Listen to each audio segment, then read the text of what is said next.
우리는 지난 24회에 걸쳐서 사무엘하를 살펴보았습니다. 사무엘하는 사울이 멸망하게 되고 전쟁터에서 죽음 이후에 다윗이 왕으로 등극을 하면서부터 다윗의 거의 마지막 하나님을 부르시기 전 마지막 그 순간까지를 사무엘하를 통해서 교훈을 주셨습니다.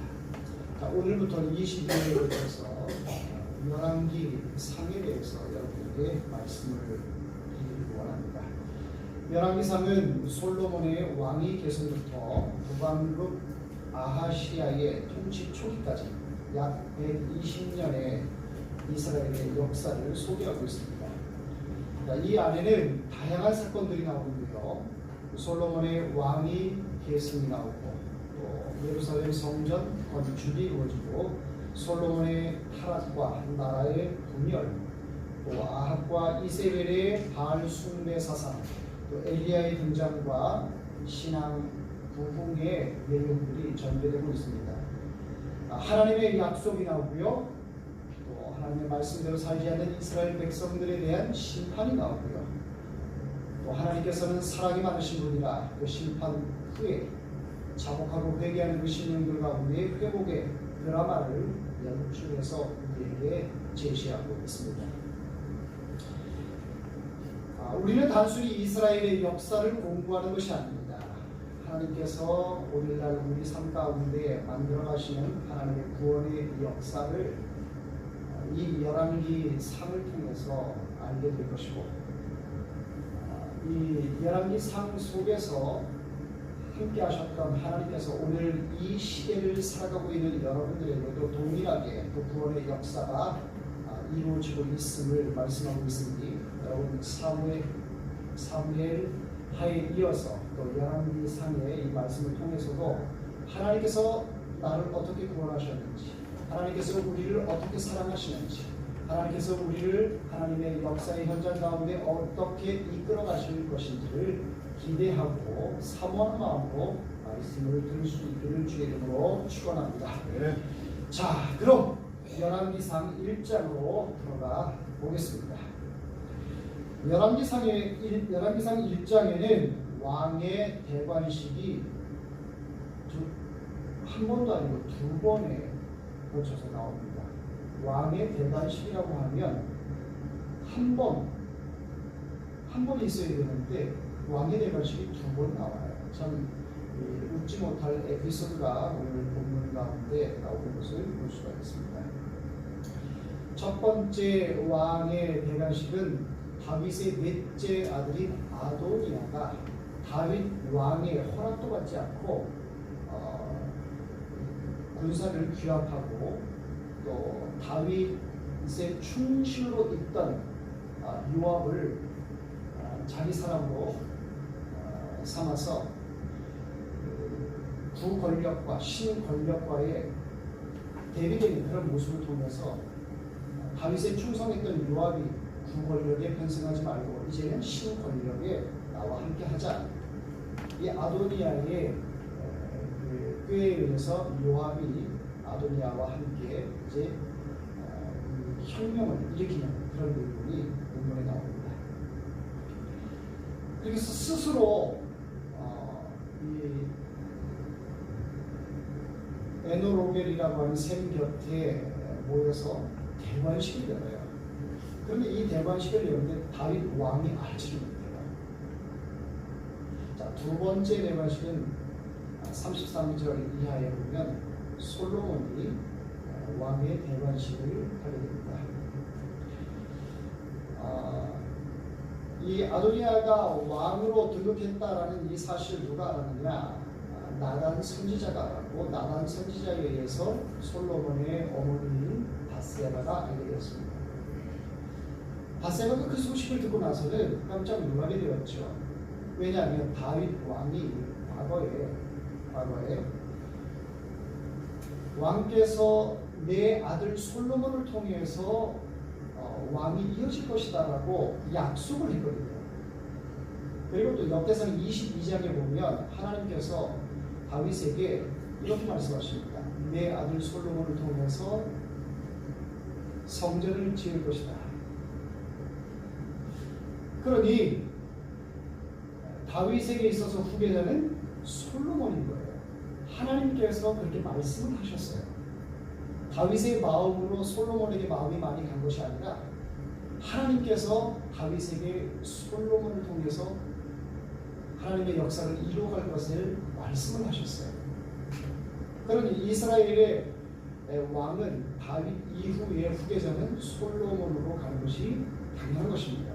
이스라엘이 신정국가 아닙니까? 하나님께서 통치하는 나라잖아요. 그렇기 때문에 하나님의 명령을 따라야 하는 것이 당연한데 다윗이 이제 기력이 쇠하고 나이가 많고 이제 하나님 부르시는 날이 가까이 오다 보니까 그것을 잊어버리고 시름시름 알아가고 있는 그런 상황입니다. 자, 그런 가운데 아도니아가 이때를 틈타서 본인이 왕이 되고자 하는 그런 생각을 했고 거기에 따라서 준비 과정을 착착착착 준비해가는 것을 볼 수가 있습니다. 자, 우리 성경을 보도록 하겠습니다. 자, 5절 말씀을 읽어봅니다. 1장 5절 시작. 그때 하기스의 아들 아도니아가 스스로 높여서 이르기를 내가 왕이 되리라 하고 자기를 위하여 병거와 기병과 호위병 공신중을 준비하니. 아도니아가 이렇게 왕이 되고자 하는 마음으로 지금 많은 것들을 준비하고 있습니다.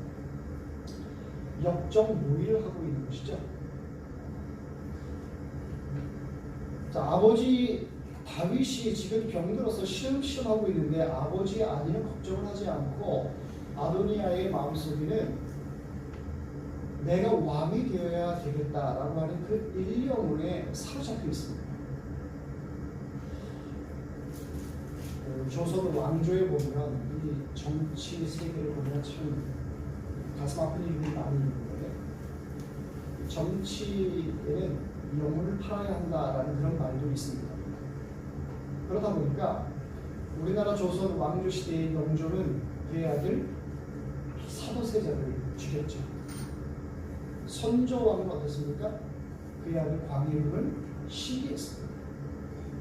그러니까 이 권력에 있어서는 아들이고 딸이고 친척 여기에 마음이 가지 않아요. 자기가 권력을 쥐느냐 빼앗기느냐 여기에 목숨을 걸고 그것을 지키려고 했습니다. 그러다 보니까 아도니아 같은 경우에도 본인 스스로가 생각할 때 서열이 이제 내 차례가 되었다라고 생각을 한 것 같아요. 첫째 아들이 암논은 압살롬에 의해서 죽었지 않습니까? 둘째 아들 길르압은 어려서 죽었어요.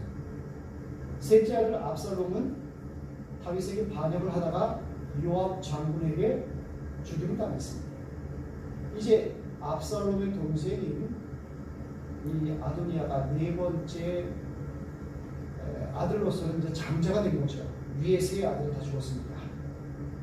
그래서 본인 스스로가 생각할 때에 내가 장자로서 맏아들로서 이제는 아버지의 계를 위해서 도위에 올라야겠다 이런 생각을 하고 있는 것이죠. 그런데 이스라엘은 이 세상 정치로 통치하는 나라가 아니잖아요. 신정국가 아닙니까? 하나님이 다스리는 나라고 하나님이 통치하는 나라입니다. 그렇기 때문에 철저하게 하나님의 뜻이 반영이 되야 되고 하나님의 뜻에 순종해야 되고 또 하나님의 뜻에 의해서 기름 부음을 받은 자가 왕이 되어야 합니다. 그럼에도 불구하고 아도니아는 하나님의 기름 부음과는 상관없이 하나님의 뜻과는 상관없이 자기 자신 스스로가 서열이 되었기 때문에 또 외적으로 봐도 자기 자신이 잘남이 다른 동생들에 비해서 탁월하기 때문에 본인 스스로가 왕이 되어야 되겠다고 생각을 했습니다. 많은 사람들도 아도니아가 왕감이라고 생각했습니다. 처음에는 압살롬이 아주 탁월했는데 압살롬이 그렇게 요압에 의해서 제압을 당하자 그 다음 아도니아를 봐도 아도니아도 참 용모가 준수했다라고 성경은 말씀하고 있습니다. 용모도 준수하고 또 여러 가지 면으로 볼 때에도 아도니아가 다윗의 다음에 고위에 오를 만한 그런 왕감이다라고 사람들은 생각을 했던 것 같습니다. 그러나 하나님께서는 다윗을 기름 부을 때에도 사무엘이 다윗 말고 그 위에 있던 형들이 다 지나가도록 첫째 아들인 엘리압의 그 용모를 보고 사무엘은 기름을 부으려고 했으나 하나님께서는 아니다. 첫째 아들 엘리압을 보내고 둘째 아들, 셋째 아들 다 보낸 뒤에 나는 사람의 외모를 보지 않는다. 사람들은 외모를 보나 하나님은 중심을 보시느니라. 그렇게 말씀하시면서 다윗에게 기름을 부으는 것을 볼 수가 있습니다. 마찬가지로 아도니아의 용모가 준수하고 사람들이 볼 때에는 압살롬 못지않게 왕감으로서 손색이 없다라고 생각이 되어지지만 하나님께서 보실 때에는 하나님의 그 중심을 사람들에게 봤을 때는 아도니아는 왕감이 아니라는 것입니다. 그래서 아도니아는 오늘 본문 말씀에 뭐라고 표현하고 있냐면 하나님에 의해서 하나님의 뜻에 의해서 왕의 대관식에 지금 참석하는 것이 아니라 5절 상반절에 보면 아도니아가 스스로 높여서 이르기를 그러니까 스스로 자기 자신을 높여서 왕이 되고자 했다는 것입니다. 자기 자신이 왕이 되고자 하는 것, 그 꿈, 야욕 사람들에게 필요하죠. 그러나 하나님의 나라, 하나님께서 통치하는 그 나라는 철저하게 하나님과 코드가 맞는 사람이 왕이 되어서 백성들을 하나님의 말씀을 받아서 통치를 해야 되는 거예요. 사람의 생각으로 사람의 경험과 사람의 외적인 조건을 가지고 하나님의 백성들을 통치할 수가 없습니다. 자, 여기서부터 아도니아가 잘못된 길을 걸어가고 있다는 것을 볼 수가 있겠죠. 자, 그런데 오늘 이 1절부터 53절까지 열왕기상 1장에 보면 대관식이 두 군데서 열리는데 두 군데 다 샘 곁에서 합니다. 어디서 한다고요? 샘 곁에서 합니다. 오늘 본문의 제목이 오늘 말씀의 제목이 에드로겔 대 기혼이라고 이렇게 써놨는데 에드로겔도 샘이에요. 샘터라고 볼 수가 있습니다. 그리고 기혼도 샘이에요. 샘터입니다. 그런데 이 아도니아는 에드로겔 샘터 근방에서 대관식을 하고 솔로몬은 기혼 샘 옆에서 대관식을 하게 됩니다. 왕의 대관식을 왜 샘 곁에서 할까요? 우리는 궁금하게 물을 수가 있지요. 자, 이유는 왕은 물결을 따라야 된다는 것입니다. 물결을 따라야 된다. 흐르는 물결을 따라 자기의 마음가짐을 갖지 않으면 안 된다는 것입니다. 특별히 지금 이스라엘의 나라는 신정 안에 왕정입니다. 그렇기 때문에 이 샘 곁에서 하는 것은 샘을 통해서 흐르는 그 물을 통해서 하나님의 마음을 담아야 된다. 하나님의 생각을 담아야 된다. 하나님의 뜻을 담아야 된다라고 하는 것을 상징적으로 보여주고 있는 것입니다. 자, 그런데 왜 어떤 이는 왕이 되지 못하고 어떤 이는 왕이 되었을까요? 아도니아는 왜 왕이 되지 못했고 솔로몬은 왕이 되었을까요? 똑같이 샘 곁에서 각각 예루살렘 중심으로 이 수로가 두 군데가 있는데 에너로겔과 기은이라고 하는 이 수로가 두 군데가 있는데 양쪽에서 그 샘 곁에서 대관식을 했는데 왜 아도니아는 왕이 되지 못했을까요? 중요한 것은 하나님의 계획이 아니라 자기 스스로 왕이 되고자 했다라는 것에 여기에 문제가 있습니다. 자기 스스로 샘 곁에 사는 것은 흐르는 물과 같이 하나님의 마음을 이 수로에다 담아서 이스라엘 백성들을 하나님의 말씀으로 통치해야 되는데, 그렇게 하지 않고 자기 스스로 하는 것에 하나님께 인정을 받지 못하는 모습을 보이는 것이죠. 자, 아도니아는 우리 오늘 본문 말씀을 보면서 참 꾀가 많았던 사람 같습니다. 그리고 사람을 꼬드깁니다. 그리고 하는 좀 속된 말이긴 하지만 꼬드기는 것을 좀 잘했던 것 같습니다. 왜냐하면 다윗에게 있어서 가장 1등 충신자는 누구냐면 요압입니다. 요압은 다윗이 정말 힘들고 어려울 때 항상 지근거리에서 다윗을 호위했던 사람이 요압 장군이었습니다. 그런데 그 요압 장군이 지금 반역을 일으키는 세력 아도니아에게 굴복을 했어요. 다윗은 구세력이라고 생각하는 거죠. 이제 신세력, 미래 권력, 바로 아도니아에게 표를 던진 것입니다. 자, 그렇다면 이 요압의 마음을 사서 자기 편으로 만들 정도의 사람이라면 아도니아는 대단한 사람입니다. 자기의 목숨을 아까워하지 않고 다윗에게 충성했던 사람이 요압인데, 그 사람의 마음이 그렇게 쉽게 변하겠습니까? 그 끔찍한 마음, 다윗이 인구조사를 통해서 죄를 지을 때에도 그것을 질책하면서 그건 왕답지 않습니다. 왕께서 인구조사를 하는 그 부분이 왕답지 않습니다. 하나님이 기뻐하시지 않는 일입니다. 라고 하면서 다윗에게 직언을 했던 사람이 요압입니다. 그런 깜찍한 사람이 아도니아에게 넘어가서 아도니아와 밀착 관계가 되었고, 이제 다윗에게서 반역의 세력이 되었다는 것이 참 고무적입니다. 아도니아에게 있어서는. 그러니 철학을 얻은 것 같죠. 거기에 또 제사장 아비아달이 합세를 합니다. 무엇을 의미하냐면 권력과 종교계를 다 아도니아 손아귀에 집어넣게 된 것입니다.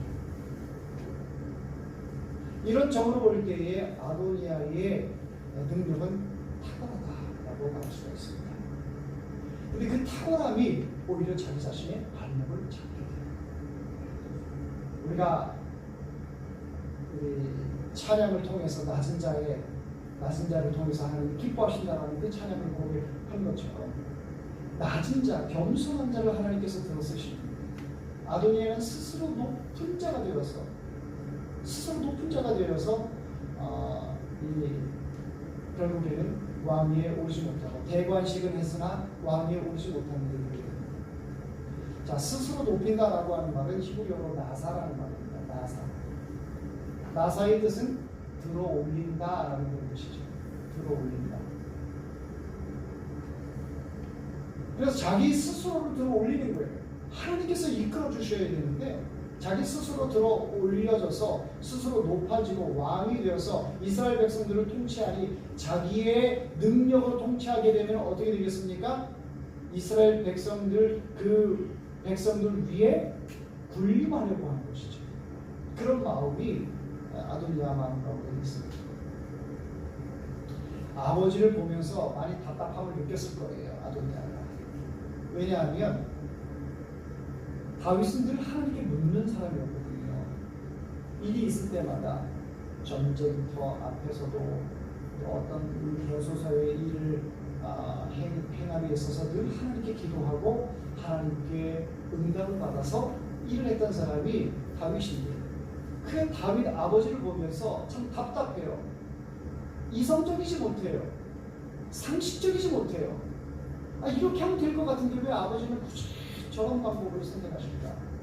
보이지 않는 하나님 앞에 청승 떨면서 기도하면서, 그 모습이 아도니아 마음속에는 늘 아버지에 대한 모습이 못마땅하고 또 그런 모습들이 상식적이지 않다라고 생각을 했던 것입니다. 자, 그러니 아도니아가 왕이 되고자 하는 것은 스스로 왕이 되어서 이스라엘 백성들을 좀 멋지게 통치하고 싶은 마음이 강했던 것입니다. 자, 그런데 이 아도니아를 보면서 이 표준적인 그런 모습들을 우리가 발견하게 됩니다.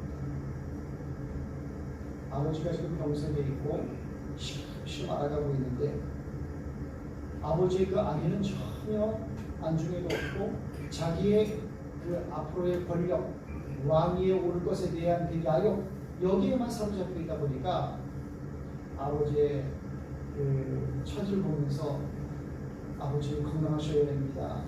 회복하셔야 합니다. 하나님은 우리 이 나라는 바로 우리 아버지 다윗 왕의 나라입니다. 이걸 하는 것이 아니라 오히려 아버지께서 빨리 돌아가셨으면 하는 그런 마음에 대관식을 하게 된 것이죠. 자, 대관식을 했다. 다윗이 그 소식을 들었다가 하면 충격에 의해서 쓰러져 죽을 수도 있습니다. 아버지를 빨리 죽게 하기 위한 방편인지 그건 모르겠으나, 자, 아버지를 통해서 이 자연스럽게 왕위가 물려받아야 되는데 그렇게 하지 않고 자기 스스로 높여서 왕이 되고자 하는 그 마음이 하나님 보시기에 합당하지 않다. 자, 그런데 이것은 단순히 아도니아의 그 교만함, 스스로 높아지고자 하는 그 마음만의 문제는 아닙니다. 그 문제의 근원이 어디 있냐면 바로 다윗에게 있어요. 아버지 다윗에게 있습니다. 자, 성경을 보도록 하겠습니다. 6절을 읽어봅니다. 시작. 그는 압살롬 다음에 태어난 자요 용모가 심히 준수한 자라. 그의 아버지가 내가 어찌하여 그리하였느냐고 하는 말로 한 번도 그를 섭섭하게 한 일이 없었더라. 자, 문제점을 발견하셨습니까? 아도니아가 어떤 일을 함에 있어서 잘못한 일을 했을 때에 아버지 다윗이 네가 어찌하여 그렇게 하였느냐라고 말을 한 번도 하지 않았어요.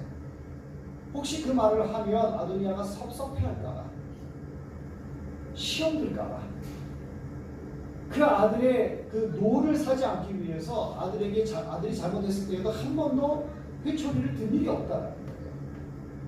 그러다 보니 아도니아가 성장 과정에 있어서 용모도 준수했을 뿐만 아니라 아버지로 하여금 한 번도 야단을 맞아보지 않고 자기가 한 일에 대해서 책망을 들은 적이 없기 때문에 자기가 말하고 행동한 것들이 다 옳다라고 생각을 했을 거예요.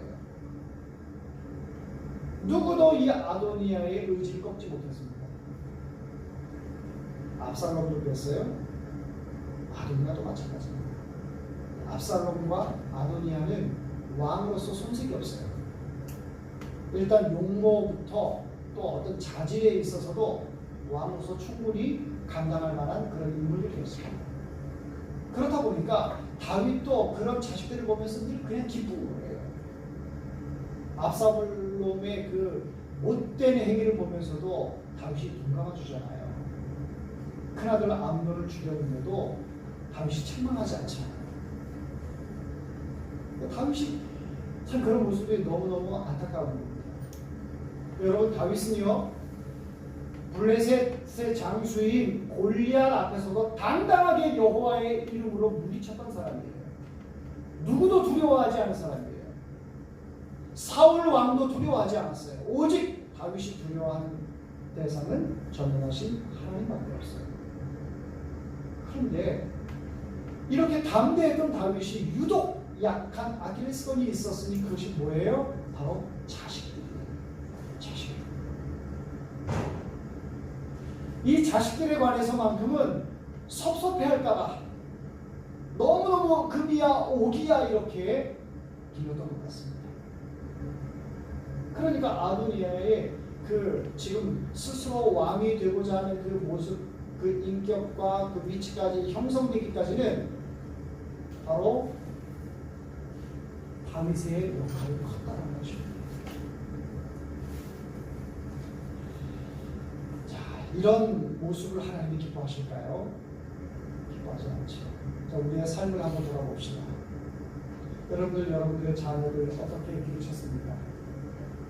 태어났을 때 너무 이뻤죠.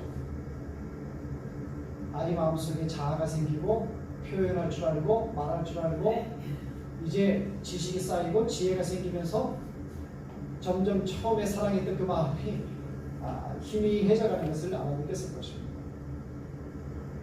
너무 이뻤기 때문에 야단함은 안 치고 어쨌건 오냐오냐 했던 그런 자녀라면 그 자녀가 성장했을 때에 그 부모를 바라보면 무시하는 성향이 굉장히 많아요. 그럼에도 불구하고 부모를 존경한다면 참 대단한 거죠. 그런데 대다수의 자녀들이 오냐오냐하게 마마보이처럼 이렇게 큰 아들들을 보면 부모에 대해서 업신여기는 그런 경우들이 많이 있습니다. 엄마는 아빠는 통닭 다리를 먹을 줄 모르고 생선 대가리만 좋아하니까 그런 자녀들 가르쳐주지 않았기 때문에 그럽니다. 그래서 교육이라는 것이 굉장히 중요합니다. 여러분 자녀에게 지식을 가르치고 지혜를 가르치고 또 여러 가지 삶의 처세술을 가르치고 이런 것이 참 중요하지만 더 중요한 것이 뭐냐면 바른 것을 가르쳐야 돼요. 바른 것을. 어떤 것이 올바른지 어떤 것이 올바르지 않은지 그것을 가르칠 줄 알아야 돼요. 어른을 대할 때 어떤 것이 올바른지 어떤 것이 올바르지 않은지 다른 타인들을 대할 때 어떤 것이 올바른지 어떤 것이 올바르지 않은지 질서를 지킴에 있어서 어떤 것이 옳은 것인지 어떤 것이 옳지 않은 것인지 그것을 가르쳐야 돼요. 부모가 자식에게 지식에 한계가 있기 때문에 지식적인 부분에 가르치는 것이 제한이 되겠지만 옳은지 그른지에 대해서는 삶의 연륜이 있기 때문에 충분히 자기들에게 가르칠 수 있어요. 그런데 그것을 하지 못해요. 왜요? 자녀들이 섭섭해할까 봐. 아도니아처럼 아도니아가 섭섭해할까 봐 반드시 가르치지 못하는 것처럼 행여나 이렇게 하면 아이가 삐뚤어질까 봐 행여나 내가 야단 한번 쳐가지고 아이가 집을 나갈까 봐 그게 두려운 거예요. 그런데 그것은 정말 자녀를 사랑하는 것이 아니죠. 자녀를 정말 사랑한다면 이 자녀가 제대로 된 사람이 되도록 하게 하는 것이 부모의 역할 아니겠습니까? 다윗이 그런 부분에 있어서 굉장히 많겠습니다. 제가 과거에 부교육자 시절에 섬겼던 교회의 담임 목사님이 목회를 참 잘하셔요. 수천 명의 목회를 하시는데 그 목사님에게도 가슴 아픈 구절이 한 가지가 있는데 자녀에 대한 문제였어요. 자녀에 대한 문제. 아들이 둘이 있는데 아들이 제가 학생회 담당할 때 그 학생들 안에서 섞여서 활동을 못해요. 다른 학생들과 섞이지 못해요. 그 아이들의 그 독특한 그런 모습들이 이야기를 들어보니까 목사님이 30대 초반의 목회에 부임해서 목회를 하면서 열심히 전도하고 또 가르치고 신방하느라고 아이들 제대로 건설을 못하는 거예요. 사모님도 마찬가지예요. 그러니까 아이들이 스스로 계속 집에서 둘이서만 노는 거예요. 이러다 보니까 어느 날 집에 갔더니 형이 동생을 줄로 막 묶어가지고 목이 졸려서 죽는 거예요. 이 아이들이 바르게 부모의 사랑을 받지 못하고 바른 인격으로 자라지 못하는 그런 가운데서 아이들이 정상적으로 성장하지 못하는 거죠. 한 번은 목사님이 아이들 회초리를 들으면서 불쌍한 새끼야 그렇게 울부짖으면서 회초리를 들었다고 얘기했어요. 얼마나 마음이 안타까워요. 참 자식 농사 내 맘대로 되지 않습니다. 아이의 길을 살려준다고 해서 아이 하는 대로 다 한다고 하는 것이 아이를 정말 사랑하는 것일까요? 옳고 그름에 대해서는 가르쳐 줘야죠. 어떤 것이 하나님이 기뻐하시는 것인지 어떤 것이 하나님이 기뻐하지 않는 것인지 어떤 것을 할 때 사탄이 좋아하는지 하나님이 기뻐하시는지 그것을 가르쳐 줘야죠. 내 아이를 사랑한다면, 내 아이의 영혼을 정말 귀하게 여긴다면 그 어떠한 것보다 그것이 가장 우선순위가 되어야 할 줄 믿습니다. 아도니아는 자기의 잘난 맛에 살았습니다. 스스로 높아지려고 했고 스스로 높아짐을 통해서 왕으로서 충분히 능력이 된다고 생각했습니다. 자, 그런데 33절 이하에 보면은 솔로몬이 이제 기혼샘 곁에서 왕의 대관식이 이루어지는 이 일을 어떻게 진행됩니까? 나단 선지자가 아도니아가 왕의 대관식을 한다는 소식을 듣고 깜짝 놀랐어요. 왜? 나단 선지자는 하나님의 말씀을 받아서 그 말씀을 백성들에게 선포하고 또 왕에게 직언하는 그런 역할을 하는 사람이 선지자예요. 그런데 하나님의 뜻은 아도니아에게 있지 않다는 걸 나단 선지자는 알아요. 하나님께서 솔로몬에게 왕위를 주실 것을 나단 선지자는 알고 있어요. 그런데 지금 어떤 상황이에요? 아도니아가 스스로 왕이 되고자 그리고 군대장관 요압을 꼬셔서 군대의 수장인 요압이 아도니아를 지지하고 나섰습니다. 큰일 났어요. 그래서 이 이야기를 솔로몬의 어머니 바세바에게 이어가고 바세바가 담대하게 왕 앞에 찾아갑니다. 왕이시여, 과거에 왕께서 내 아들 솔로몬이 왕이 될 것이라고 약속하셨지 않습니까? 다윗이 그 이야기를 딱 듣는 순간에 그랬지. 그런데 지금 아도니아가 대관식하는 정말이야? 진짜야? 그런 일이 있어? 해서 이제 그 소식을 듣고 속히 명령을 해서 기혼샘 곁에서 솔로몬에게 대관식을 하도록 허락합니다. 그래서 솔로몬이 이제 기혼샘 곁에서 대관식을 하게 되는데 여기에도 사독이라든지 또 군대 장수였던 분하야라든지 또 시므이라든지 또 여러 용사들 또 나란 선지자 지지 세력들이 그 기혼샘 곁에서 대관식하는 데 참석을 하게 됩니다.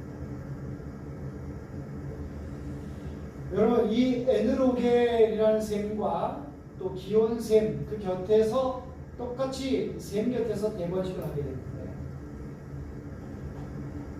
이 좋은 샘 곁에서 대관식하는 거 중요한 포인트는 뭐냐면 바로 스스로 되고자 하는 것과 하나님의 뜻이 임해서 하나님의 역사로 왕이 되는 것, 여기에는 천지 차이로 나눠지게 되죠.